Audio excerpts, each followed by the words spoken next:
လွန်ခဲ့တဲ့22နှစ်1988ခုနှစ်စက်တင်ဘာလ19ရက်နေ့ကပါစစ်တပ်ကအာဏာသိမ်းတာကိုလက်မခံနိုင်လို့လမ်းမတွေပေါ်ထွက်ပြီ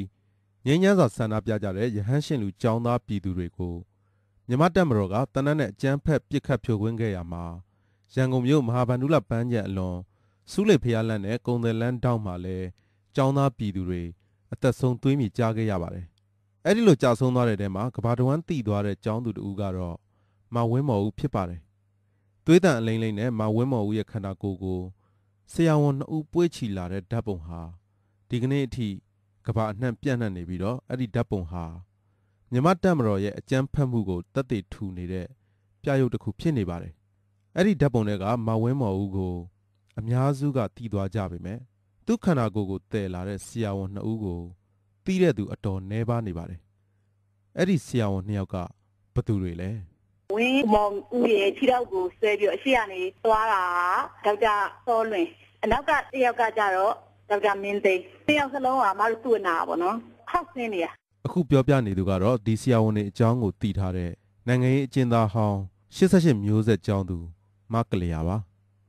အဲ့ဒီဆရာဝန်တွေစီကမကလျာဘာတွေတည်ခွင့်ရလိုက်တယ်လဲရှင်းလေးလုံးဖြစ်တဲ့နေတွေကသူ့ရုံဒီမှာသူတို့ကြည့်ကြတယ်အမားတို့အမေက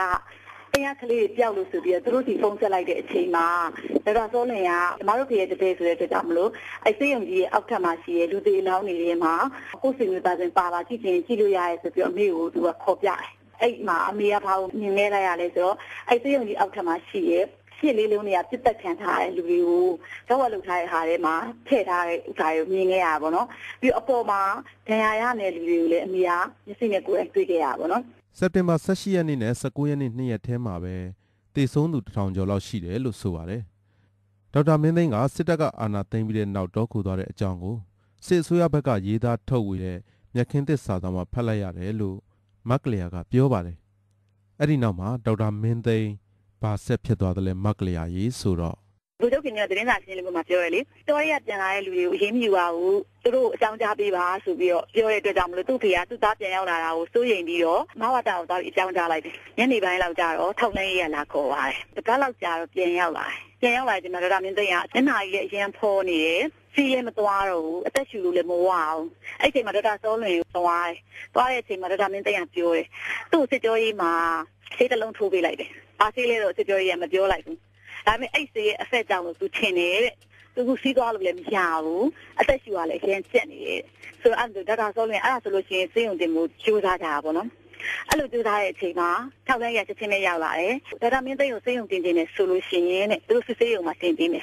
ဒါပေမဲ့တခြားစေးရုံမှာတင်ခွင့်လုံးဝမရှိဘူးသူပြောတယ်ဒေါက်တာမင်းသိန်းကစစ်စေးရုံဆိုတော့သူ့ကိုမတင်ပါနဲ့တော့တဲ့အချိန်မှာဒေါက်တာစောလွင်ကစီးစေးတွေပေးပါတွေပေးပေါ့နော်သူ့ကိုကုပေမဲ့လည်းစီးကလုံးလုံးကိုမသွားတော့ဘဲနဲ့ပြီးသွေးတွေပါလာပါတော့နောက်တစ်နေ့မနေ့မှာပဲဒေါက်တာမင်းသိန်းကအိမ်မှာနေဆုံးသွားတယ်ဆုံးသွားတဲ့ခါကျတော့ဒေါက်တာစောလွင်ကထောက်လှမ်းရေးကိုလုံးဝအကြောင်းမကြားဘဲနဲ့သူတို့ကစေယုံတန်းပို့ပြီးရင်ခွဲလိုက်တဲ့အချိန်မှာတက်ကကအရန်ကိုပေးပြီးတော့ကြုံကြက်ပြီးလည်းဖြစ်ပြီးတော့ဒေါက်တာမင်းသိန်းကဆုံးသွားပါတော့ဒေါက်တာမင်းသိန်းမသိခင်ကုသပေးလိုက်တဲ့သူ့တငယ်ချင်းမဝင်းမော်ဦးရဲ့ခန္ဓာကိုယ်ကိုအတူတည်ဆောင်ပေးခဲ့သူဒေါက်တာစောလွင်ကတငယ်ချင်းဖြစ်တဲ့ဒေါက်တာမင်းသိန်းတည်ဆုံးရတဲ့အကြောင်းဇင်းမြစ်ကိုတည်ထားသူဆိုတော့ထောင်လိုင်းရေးကသူ့ကိုလိုက်ရှာတဲ့အတွက်နှစ်တန်ကြာတင်းရှောင်နေခဲ့တယ်လို့မကလျာကပြောပါတယ်ဒေါက်တာစောလွင်ထွက်ပြေးသွားတဲ့ကိစ္စနဲ့ပတ်သက်ပြီးတော့ဒေါက်တာစောလွင်ရဲ့အဖေကလည်းအလုပ်ကနေတင်စီသေးခံရ94လောက်လဲကြာလဲကြာရောဖေကစိတ်တက်ကြတဲ့ယောဂနဲ့ဆုံးသွားတယ်ဆုံးသွားတဲ့အခါမှာသူ့ဖေအတုပါကနေပြီးသူပြန်ထွက်လာတာပေါ့နော်ပြန်ထွက်လာတဲ့အချိန်မှာသူ့ကိုထောက်လိုင်းရေးကဘာမှမလုပ်တဲ့အတွက်ကြောင့်မလို့ तू ကဒီကိစ္စကပြီးသွားပြီပြတ်သွားပြီသူ့နဲ့မဆိုင်တော့သူ့ကိုထောက်လိုင်းရေးမိသွားပြီလို့ तू ကထင်တဲ့အတွက်ကြောင့်မလို့အလုပ်ကိုပြန်လျှောက်တယ်ပြန်လျှောက်တဲ့ခါကျတော့ဘိုးကလေးဘက်မှာတာဝန်ကျတယ်နောက်ပိုင်းမှာတော့ဒေါက်တာစောလွင်ကအာဏာပိုင်တွေရဲ့မကြာခဏခေါ်ယူဖိအားပေးတာတွေခံရတယ်လို့ဆိုပါတယ်အဲ့ဒီလိုစိတ်ပိုင်းဆိုင်ရာနှောက်ယှက်ခံရမှုတွေကြောင့်ဒေါက်တာစောလွင်တယောက်ကိုအဆုံးစီရင်သွားတဲ့အကြောင်းကိုမကလျာပြောပြတာကဒီလိုပါ95တွေကိုရောက်လာတဲ့အချိန်မှာဒေါအောင်ဆန်းစုကြည်ကိုတွေ့ဖို့အတွက်ရန်ကုန်မြို့ကိုရောက်လာတယ်။သူအကြောင်းကြောင့်ဒေါအောင်ဆန်းစုကြည်နဲ့သူနဲ့မတွေ့လိုက်ရအောင်ခွင့်ယူသွားတယ်ဆိုတာကိုသိချင်းနဲ့မဝတာသူတို့လာပြန်တွေ့ပါဆိုပြီးအကြောင်းကြားပုဂ္ဂလိကိုပြန်ရောက်တဲ့အချိန်မှာထောင်လိုင်းရေးတော့သူ့စစ်ကြောရေးစခန်းကိုခေါ်သွားတယ်။တရက်နဲ့တညကြာတယ်။ပြန်ရောက်လာတဲ့အချိန်မှာသူကတခြားလူတွေနဲ့စကားမပြောတော့နေ့တိုင်